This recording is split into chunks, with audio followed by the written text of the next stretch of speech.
halkaaba maaragtay diinta uga baxay anigoo si jooga subhanallah marka diinta ka baxay kadib waxaan noqday ilaawe. assalaamu calaykum waraxmatullaahi tacaala wabarakaatuhu. kulanti wacan oo wanaagsan daawadayaal, halkaad iga daawanaysaan waa Asad Jaani official, aniguna waa saaxiibka Soomaalida Asad Jaani. isku soo noqod wanaagsan oo xiiso leh.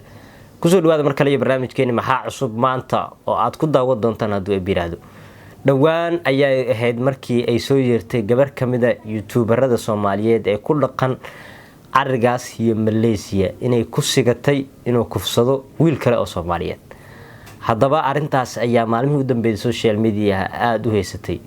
ma rabo inaan ka hadlo arinta gabadhaas ku dhacday maadaama aad adinku wada ogtihiin ay iyadana inooga sheekaysa sidii ay wax u dhaceen. muddo runtii markuu iga saaray waan waxa dhahay maxaa qaldan kaas u wax qaldan ma lahan, laakiin waa inay isdiidaan naftaada aan bii kale gabarnimada. balse barnaamijka aan idin wado oo kaas quseeya ayaa ah wiilkii kufsada gabadhaas ayaa waxaa la soo sheegayaa inuu ahaa mid horey diinta islaamka uga baxay oo aan islaam ahayn. haddaba cadeemo ayaa la keenay social media ayayna soo qabsatay saacadihii u dambeeyay. halkaaba maaragtay diinta uga baxay anigoo si jooga.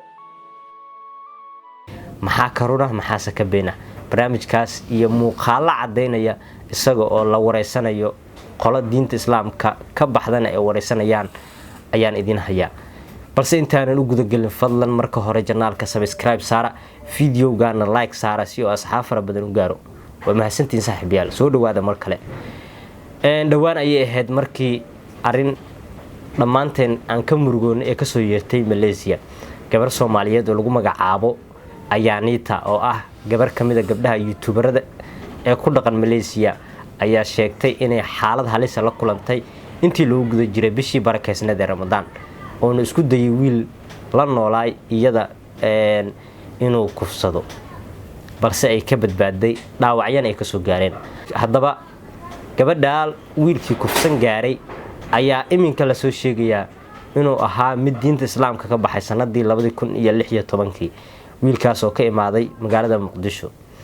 haddaba muuqaalka cadeynta ah waa karaahe inoo bilaaba. waxa uu ahaa fal argagax leh kaas oo ay dadka Soomaaliyeed oo si weyn uga naxeen kadib markii ay soo yeertay qayladhaanta ah in gabar youtuberad ah oo da'deedu jirto 16 sano taas oo lagu magacaabo Ayantina kuna nool wadanka Malaysia uu rabay in uu kufsado kadibna uu qaarajiyo. waxa uuna midi ka suray qoorta isagoo uu rabay in uu kufsado kadibna uu nafta dhaafsiyo. haddaba ugu dambeyn bahda Haldoor Media iyo sidoo kale youtuber kale oo iskaashanaya ayaa soo helay xogta ninkan, taas oo ah ninkan hore diinta islaamka uga baxay sanadkii 2016 waana sababta ugu dhiiraday in bil Ramadaan gabar da'yar oo sooman uu kufsado. subhanallah. haddaba daawadayaal bal aynu isla daawano muuqaalka uu ku qiranaya inuu ka baxay diinta islaamka uuna ku sheegaya inuu ku biiray diinta kirishtaanka.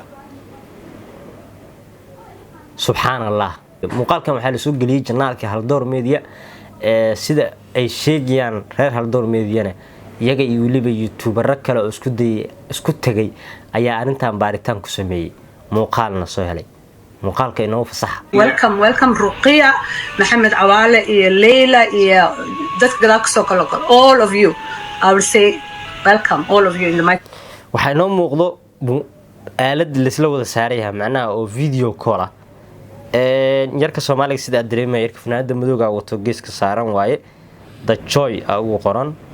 I don't know magaciisa hadda cusub oo la baxay miya sidoo kale nin iyo naag cadaana, laakiin Soomaaligan xaq ka yimid ma la tarjumay ma la dul saaray ma garanayno. noo sii wada muuqaalka. In the name of Jesus. soo dhawaada marka sidii aan hore ku weydiiyay The Joy waxaan rabnaa inaad noo sheegtid magacaaga, meesha ku dhalatay iyo yaraantaadii wax ku saabsan, and feel free inta maaragta waqti qaado nala qaybso adoo mahadsan. waxaan ka hilmaamay in janaalkan oo muuqaalkan ka baxayo uu yahay Somali Christian TV. subhanallah.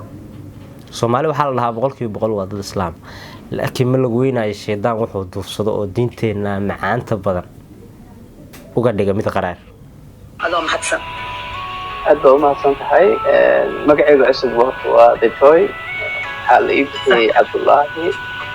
aan ku dhashay muqdisho maaragtay